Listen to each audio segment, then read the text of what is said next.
जरा आप इमेजिन कीजिए आपकी फेवरेट मोस्ट अवेटेड मूवी का सीक्वल आया हो और उसका टीजर देखने के बाद आपको कुछ फील ही ना हुआ हो। क्योंकि एक मूवी के टीजर का काम होता है ऑडियंस में इंटरेस्ट बिल्ड करना, इमोशंस को ट्रिगर करना, फीलिंग्स को फील करवाना, आने वाली मूवी में जो कुछ भी होगा उसकी एक झलक दिखा देना। लेकिन OMG 2 के टीजर के साथ जो हुआ वो थोड़ा दर्दनाक है। अभी टीजर अच्छे से निकला भी नहीं है और फैंस ने इसको ऑलरेडी ट्रोल करना चालू भी कर दिया है। वही कुछ एस्पेक्ट्स ऐसे भी हैं जिसने मूवी को सपोर्ट करते हुए मान लो जैसे जंग का ऐलान ही कर दिया हो कि आ जाओ बेटा मैदान में, देख लेते हैं फिर कौन जीतता है। खैर फैंस की इस हफड़ा दफड़ी को देखते हुए OMG 2 के टीजर के ऊपर मेरा जो भी ओपिनियन है उस पर कोई भी चेंज नहीं आएगा, क्योंकि अगर आपने वीडियो के इंट्रो में ध्यान से सुना हो वो सब थी मेरी पर्सनल फीलिंग्स। जी हाँ, टीजर फील होता है इमोशनलेस, फीलिंगलेस, इंटरेस्ट बिल्कुल भी बिल्ड नहीं करवाता। जबकि ये आपने भी नोटिस किया होगा कि टीजर दिखने में एक्चुअल में अच्छा है, जैसे सही समय पर म्यूजिक को बढ़ा देना, टेक्स्ट डाल देना, बहुत ही स्मार्ट तरीके से एक वर्किंग कोट में अक्षय कुमार के पीछे नंदी को फॉलो करते हुए दिखा देना। लेकिन मुझे आपसे एक सवाल पूछना है कि आपको टीजर कैसा लगा? ब्लैंड मतलब कि सादा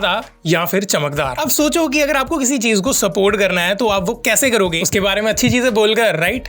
जी नहीं, बल्कि किसी दूसरे को बीच में घसीट कर उसकी बुराई करके। अक्षय कुमार फैंस जब टॉक्सिक हो जाते हैं तो उन्हें खुद भी नहीं पता चलता। फॉर एग्जांपल, अपना अच्छा कर रहा है या नहीं वो मैटर नहीं करता, लेकिन वो कर जरूर रहा है। लेकिन वही दूसरे को बीच में लाओ, उसको शर्मिंदा करो और बिना कुछ इधर उधर देखे घुस जाओ बीच में। अब एक बात सोचकर देखो कि अगर किसी चीज को रियल लाइफ में डिपिक्ट करना हो तो सबसे इंपॉर्टेंट क्या होता है? अगर आपने सोचा है कॉस्ट्यूम, तो वेल यस, बिल्कुल सही। एक चीज जो टीजर में देखकर I find it good and the way makers have shown is the depiction of Akshay Kumar as Mahadev और उनकी looks, because that fits into the modern world as well as to somewhat the basic layout of older times। लेकिन वहीं कुछ fans ऐसे भी हैं जिनके mixed opinion निकलकर सामने आए हैं। For example, third I accurate नहीं है, पॉइजन थ्रोट अच्छे से नीला नहीं है, उसको अच्छे तरीके से दिखाया नहीं गया, और ये बाइसेप के ऊपर थ्रेड क्या कर रही है, और ये लिस्ट लंबी चलती जाती है और चलती जाती है। और वही अगर देखिए स्टार्टिंग में दिखाए जाने वाले सीन को, तो उसमें पानी से बाहर निकलने वाला सीन काफी बढ़िया तरीके से दिखता है और अक्षय की बॉडी डेफिनेटली बहुत अच्छी लगती है with fine toned cuts on the muscle. पर टीजर के ड्रॉप होते ही देखने के बाद आपने ये ध्यान नहीं दिया होगा कि इस मूवी के साथ कितने बड़े रिस्क जुड़े हुए हैं। पास में बहुत ही ज्यादा एवरेज बॉक्स ऑफिस कलेक्शन वाली मूवी देने के बाद अक्षय कुमार की OMG 2 उनके करियर का टर्निंग पॉइंट हो सकती है, क्योंकि इस टाइम अक्षय कुमार काफी ज्यादा बदनाम है उनके खराब ट्रैक रिकॉर्ड को लेकर। लेकिन वहीं कट्टर फैंस ये भी प्रेडिक्ट कर रहे हैं कि मूवी 150 करोड़ तो क्रॉस कर ही लेगी। तो देखो यार, हलवा नहीं बट रहा है। किसी भी तरीके से इस मूवी का नाम पठान 2 नहीं है और ना ही इस मूवी में कहीं भी बाहुबली लिखा हुआ है कि हाँ, इतनी बड़ी मूवीज देने के बाद सेकंड वाला पार्ट अपने आप ही इतना बिजनेस कर लेगा। ऊपर से एक बुरी चीज ये भी कि एनुअल मूवी की स्मार्ट रीजनिंग देने के बाद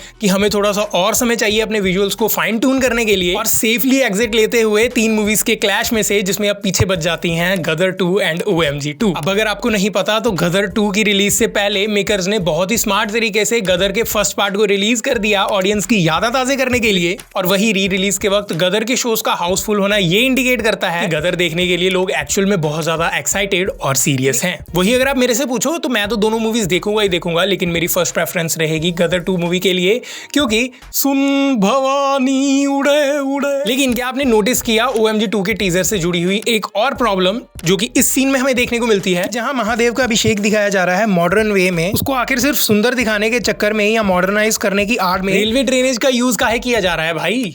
Just an opinion, because I have traveled a lot in the trains and that is the most unhygienic place to be in terms of germs, dirt, in toxic fumes and more. और वहीं कुछ लोगों का ये भी मानना है कि रेलवे स्टेशन के सीन पर जो पानी यूज किया गया है वो गंदा नाले का पानी है, जिसकी अभी भी कोई भी पुष्टि नहीं की गई है, बिकॉज रेलवे स्टेशन का ड्रेनेज सिस्टम अलग तरीके से काम करता है। बाकी वेट करते हैं मेकर्स की ऑफिशियल स्टेटमेंट का, अगर बात हद से ज्यादा बाहर बढ़ते हुए दिखती है तो। लेकिन हद तो तब हो गई जब हाउसफुल मूवी के सेम एक्सप्रेशन हमें इस छोटे से OMG 2 के टीजर में देखने को मिल गए। भाई ट्रोलिंग सच में कभी नहीं खत्म होने वाली। अब फैंस ने जो एक चीज पकड़ी वो कोई ट्रू फैन ही नोटिस कर सकता है कि मूवी के मेन कैरेक्टर की बेसिक अपीयरेंस मैच करती है अक्षय कुमार के ढिशुम मूवी में स्पेशल अपीयरेंस वाले कैरेक्टर से, जिसकी एक रीजनिंग ये हो सकती है कि अब मखमल के बालों वाली विग ली है तो हर 5 से 10 साल में एक बार तो यूज करनी ही होगी। और ऊपर से हाईएस्ट टैक्स पेइंग सेलिब्रिटी भी है बॉलीवुड के अक्षय कुमार पाजी, जिसके बारे में अगर आपको नहीं पता तो टेंशन मत लो, मैं आगे बताता हूँ। टीजर के आते ही एक चीज सबसे ज्यादा बैकफायर की, वो है अक्षय कुमार की एक ओल्ड स्टेटमेंट जिसमें उन्होंने कहा है quote unquote, I don't believe in any religion, जो कि एक बहुत ही अच्छी स्टार्टिंग नहीं है इस मूवी के प्रमोशन के लिए, which was said during the times of promotion of Suryavanshi, जिसमें उन्होंने कहा था कि मैं किसी भी धर्म में नहीं मानता, मेरा सिर्फ एक धर्म है which is being an Indian. अब कुछ बहुत ज्यादा फन फैक्ट भी सुन लो कि OMG 2 का टीजर एक्चुअल में हमें 10 जुलाई को देखने को मिलने वाला था, लेकिन आई गेस जवान के सामने मेकर्स थोड़ा सा डर गए होंगे कि कहीं OMG की बस शुरू होने से पहले ही खत्म ना हो जाए, इसलिए उन्होंने इसको स्किप कर दिया अगले दिन पे, विच इज 11 जुलाई, जो कि 11 जुलाई वाले दिन 11 बजे ही हमें देखने को मिला। ये तो वही बात होगी, कबूतर आंखें बंद करके पैदल जा रहा है और सोच रहा है कि शायद बिल्ली को नहीं दिखेगा। अच्छा हुआ सेम डे पर नहीं आया भाई, कोई वीडियो तक ना बनाता इसके ऊपर। अब एक चीज और, रिसेंट आदिपुरुष के हादसे के बाद लोगों के रिलीजियस सेंटिमेंट्स काफी ज्यादा हर्ट हुए हैं, उनकी भावनाओं को ठेस पहुंची है, जिसके लिए वो काफी ज्यादा कॉशियस हैं इस मूवी के लिए, क्योंकि इस मूवी का अगर पास देखा जाए तो फर्स्ट पार्ट काफी ज्यादा फेमस है अपनी बोल्ड स्टेटमेंट्स के लिए, क्योंकि अगर आपने नोटिस किया हो तो फर्स्ट पार्ट में कितना खुलकर सब कुछ एक्सपोज करने की कोशिश की गई है और मूवी कितनी ज्यादा स्ट्रेट फॉरवर्ड थी अपने ओपिनियंस को बयान करने के लिए। अगर आप भी मेरी तरह थिएटर जाने वाली ऑडियंस हो और टीजर ट्रेलर को देखना पसंद करते हो थिएटर में, तो वेल ये चीज सुनकर आपको बढ़िया लगेगा, और प्लस अगर आप अक्षय कुमार के फैन भी हो तो ये न्यूज सुनकर आपको बढ़िया लगेगा, क्योंकि 12 जुलाई के दिन मिशन इम्पॉसिबल जो रिलीज हो रही है OMG 2 का टीजर उसके साथ ही अटैच्ड होगा, जो कि हमें थिएटर्स में देखने को मिलेगा। एक चीज और, बॉक्स ऑफिस पर दर्जनों प्रोड्यूसर्स का पैसा डुबाने के बाद क्या आपको एक चीज पता है ना, वाले बहुत खतरनाक है नहीं, लेकिन अक्षय कुमार बॉलीवुड के हाईएस्ट टैक्स पेइंग सेलिब्रिटी हैं। अब आप पूछोगे मेरे को कैसे पता, तो अकाउंटेंट मैं ही तो हूँ। मूवी में अक्षय कुमार एज महादेवी नहीं बल्कि हमें अरुण गोविल भी दिखेंगे, जिन्होंने ओल्ड टाइम्स में रामायण में लॉर्ड राम का रोल प्ले किया था,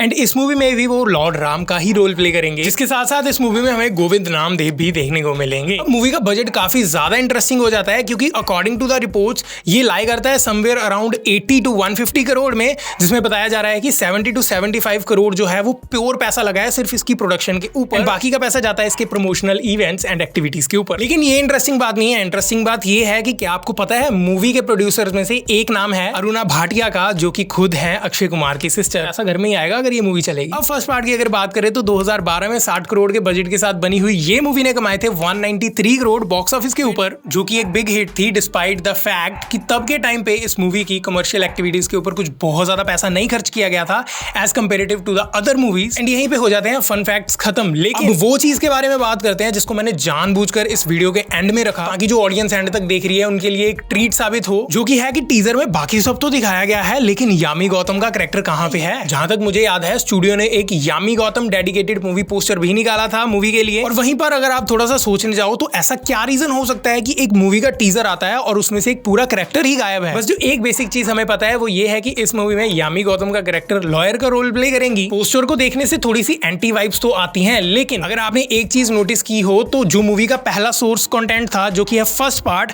उससे ये मूवी सब कुछ उल्टा कर रही है। जैसे कि उसमें नास्तिक था, इसमें आस्तिक है, उसमें अगेंस्ट था, इसमें फॉर होगा। वहीं जहां पुरानी मूवी में किसी भी लॉयर ने रिप्रेजेंट करने को मना कर दिया था कांजीलाल के कैरेक्टर को, तो शायद इस मूवी में यामी गौतम प्ले करेगी as a representative of voice of court of Kanti Sharan, जो कि एक वाइल्ड गेस ही है अभी के लिए। बाकी जिस चीज के ऊपर मैंने अभी तक बात नहीं की वो है कि इस मूवी का प्लॉट आखिर होने क्या वाला है। हमें मूवी में लॉ एंड ऑर्डर देखने को मिलेगा, कोर्ट देखने को मिलेगी, रिलीजन देखने को मिलेगा, महादेव भी देखने को मिलेंगे, लेकिन प्लॉट किस चीज के ऊपर रिवॉल्व करेगा। और यही मेरा क्वेश्चन आपसे है कि आपको क्या लगता है कि मूवी का प्लॉट आखिर ऐसा कौन सी चीज पर बेस होगा जो दिमाग का चक्का जाम करके रख देगी, क्योंकि मेकर्स ने तो बिल्कुल भी हिंट नहीं दिया किसी भी तरीके से कहीं भी। ऐसे उड़ती उड़ती खबर आ रही है कि मूवी में शायद ट्रांसजेंडर, अर्धनारी, होमोसेक्सुअलिटी या कोई और सोशल कॉज के ऊपर स्टोरी रिवॉल्व करेगी, बट ये कंप्लीट वाइल्ड गेसेस हैं, अभी तक कंफर्मेशन कुछ भी नहीं आई है। लेकिन क्या वो कुछ ऐसा हो सकता है कि जिसके ऊपर अब बात करने से मेकर्स डर रहे हैं और अच्छे से रिवील करने में झिझक रहे हैं? तो वेल आओ जरा इसके ऊपर भी थोड़ा डिकोड करते हैं। जो बेसिक इन्फॉर्मेशन है हमारे पास लास्ट मूवी से वो ये है कि कांजीलाल का कैरेक्टर भगवान के ऊपर विश्वास नहीं करता,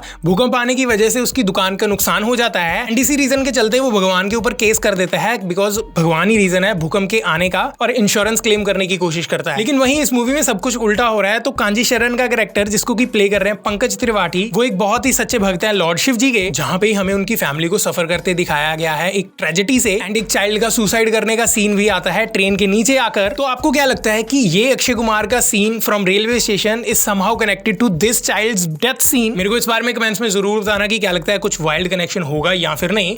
जिसके बाद से इस वीडियो में बस इतना ही था। जिसके बाद से अगर आपको वीडियो रिप्रेजेंटेशन अच्छी लगी हो तो आप भी मुझसे ऐसी वीडियोस एडिट करवा सकते हैं, because I am offering my video editing service globally now. If you are interested then you can contact me with the link given in the description, जिसमें जाकर you can start your YouTube journey by having qualitative videos at quite affordable prices. Slots are very limited, so book yours fast. जिसके बाद जवान का preview जो recently आया है है उसमें दिक्कतें तो काफी ज्यादा हैं, जिसको मैंने इस वीडियो में एड्रेस किया है, और साथ में बहुत सारी वाइल्ड थ्योरीज प्लस प्रेडिक्शंस किए हैं, एंड आखिर कैसे एसआरके की जवान ने बहुत सारी रिकॉर्ड ऑलरेडी तोड़ दिए हैं रिलीज से पहले, और रिलीज के बाद हिस्ट्री ब्रेकिंग रिकॉर्ड्स भी बनाएगी। तो ये रही वीडियो, इस वीडियो को लाइक करके चैनल को सब्सक्राइब कर देना।